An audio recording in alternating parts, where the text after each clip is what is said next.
Hi everyone! Welcome to my channel, and for today's video ay magluluto tayo ng laing.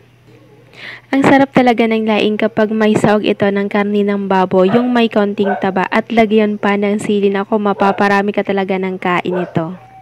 Tara guys, samahan niyo na ako magluto.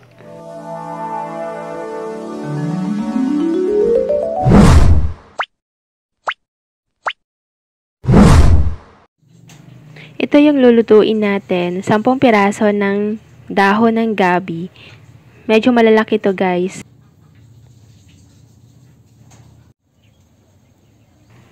Hiwain natin ito ng medyo maninipis lamang.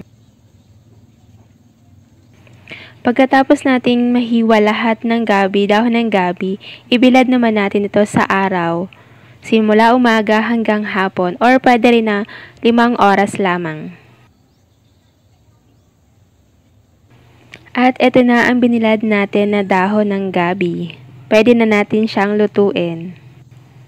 Binibilad natin ang dahon ng gabi para matuyo siya at maalis yung kate ng gabi.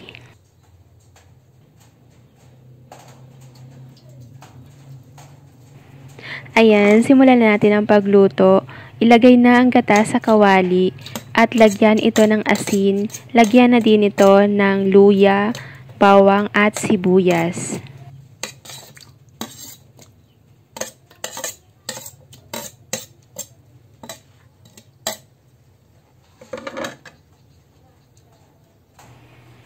Ilagay na din natin ang hiniwang karne ng baboy. Make sure lang guys na nahugasan na ang karne ng baboy.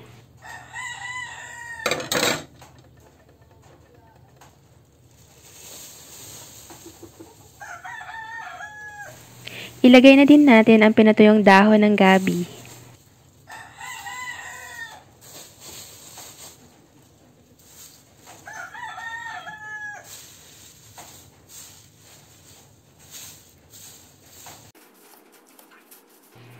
Pagkatapos natin ilagay lahat ng dahon ng gabi, haluin natin ito ng dahan-dahan lang.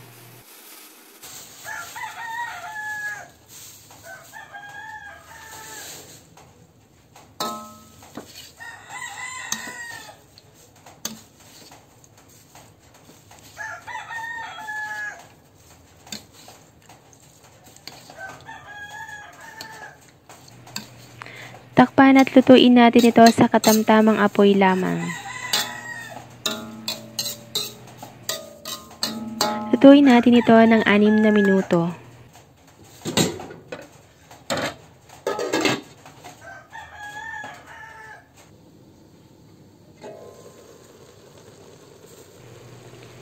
Pagkatapos ng 6 na minuto, lagyan natin ito ng alamang or tinatawag ding bagoong alamang. Lininisan at hinugasan natin ang alamang. Lininisan natin or inalis lang natin yung mga, minsan kasi may kasama siyang shells na maliliit. At hinugasan natin ito, nilagay lang natin ito sa salaan at binuhusan natin ito ng tubig mga 2 beses para maalis yung alat ng alamang. Ayan, haluin lang natin ito ng mabuti.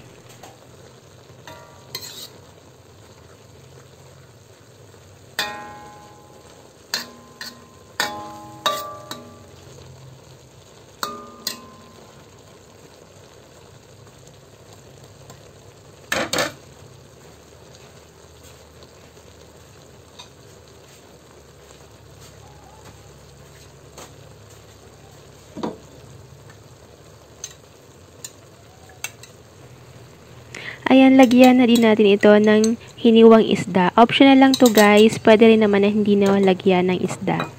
Kasi may nilagay na rin tayo ng karni ng baboy.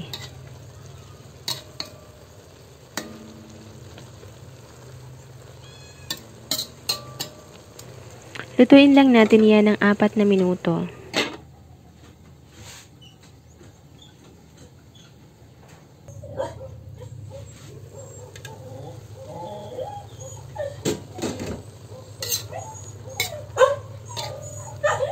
Pagkatapos ng 4 na minuto, alisin muna natin ang isda. Ibabalik din naman natin yan mamaya, pero naalisan na natin ng tinik at hiniwa ng maliliit lamang.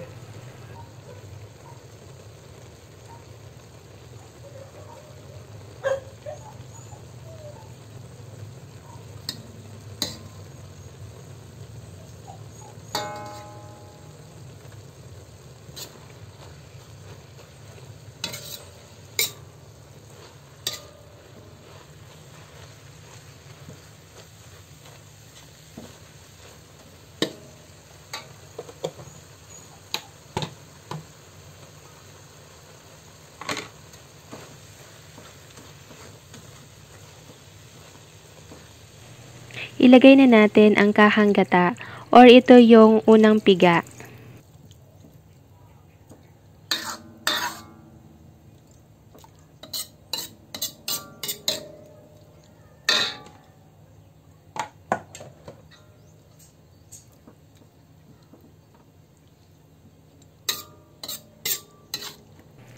Haluin natin yan guys ng mabuti.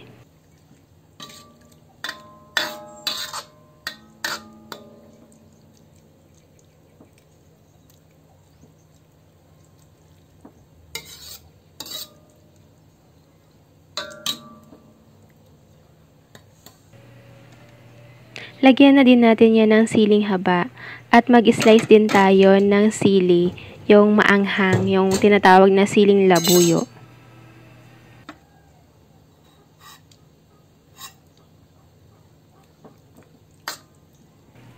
Haluin lang natin yan guys.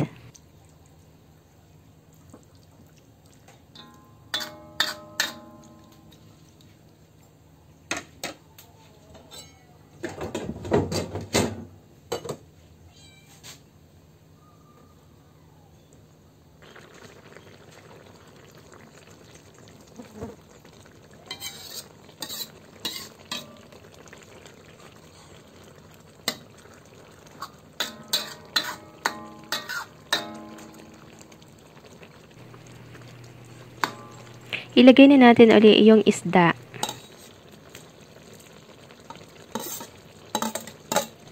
Haluin lang natin yan.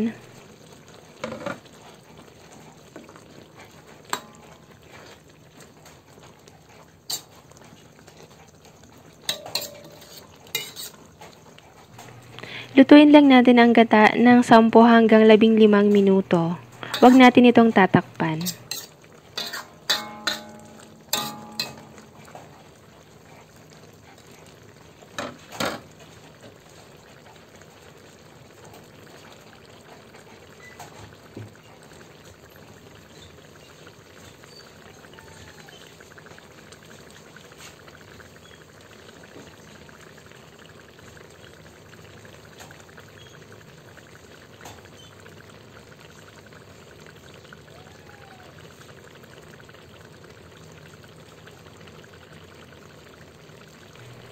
Haluin natin ito paminsan-minsan.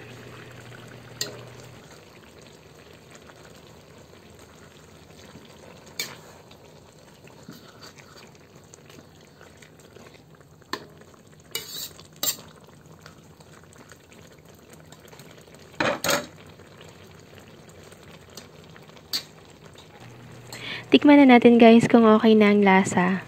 Kung kulang pa sa asin, magdagdag na lang din tayo. Sa part na to guys, kung gusto nyo na medyo marami ang gata ng laing nyo, pwede nyo nang patayin ng apoy. Pero ako kasi gusto ko pa nang patuyuin ito. Kaya, i-continue ko ang pagluto sa ating laing. Ayan, haluin natin paminsan-minsan para hindi masunog yung ilalim.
Ayan, konti na lang yung gata. Tikman na natin ulit. Kung kulang pa sa asin, magdagdag na lang din tayo. At kung gusto nyo rin lagyan ng seasonings, pwede rin naman.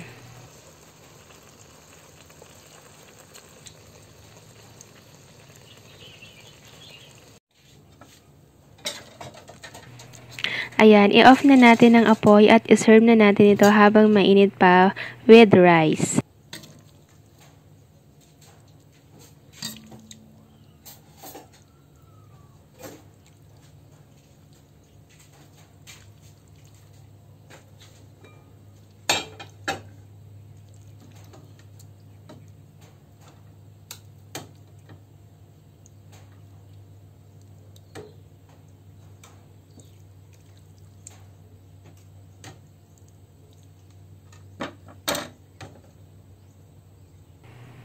Salamat po sa panonood. Sana ay nagustuhan nyo ang ating video for today. Please don't forget to like, share, and subscribe. Bye!